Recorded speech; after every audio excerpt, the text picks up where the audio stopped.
وفاقی وزیر اطلاعات عطا تارڑ کہتے ہیں حملہ کے سہولت کاروں تک پہنچ چکے ہیں، خوارج کا تعاقب کر کے انہیں ختم کریں گے۔ دہشت گردوں کا مقصد صرف انتشار پھیلانا ہے، ان کا کوئی مذہب نہیں ہے، ملک میں فرقہ واریت اور انتشار کی کوئی گنجائش نہیں ہے۔ جو اسلام آباد میں واقعہ ہوا، یہ جو لوگ اس کے ذمہ دار ہیں وہ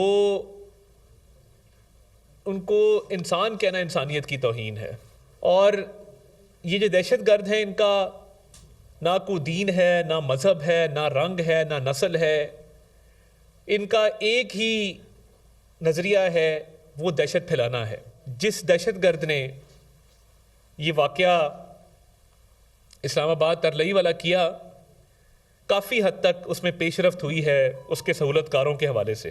ہم کسی صورت بھی یہ جو شدت پسندی ہے، یہ جو دہشت گردی ہے، اس کی قطعاً کوئی بھی انشاءاللہ تعالیٰ آپ کو اس میں سکم نظر نہیں آئے گا۔ ہم ان کو پراپر نکیل ڈالیں گے، ان کا تعاقب کریں گے، ان کا پیچھا کریں گے، اور یہ پوری طرح ریزالو ہے ریاست کا کہ یہ خوارج ہیں اور ان کا خاتمہ اسی میں پاکستان کی بہتری، پاکستان کی بھلائی ہے۔ اب یہ جو دہشت گردی واپس آئی ہے، اس کے پیچھے پی ٹی آئی ہے۔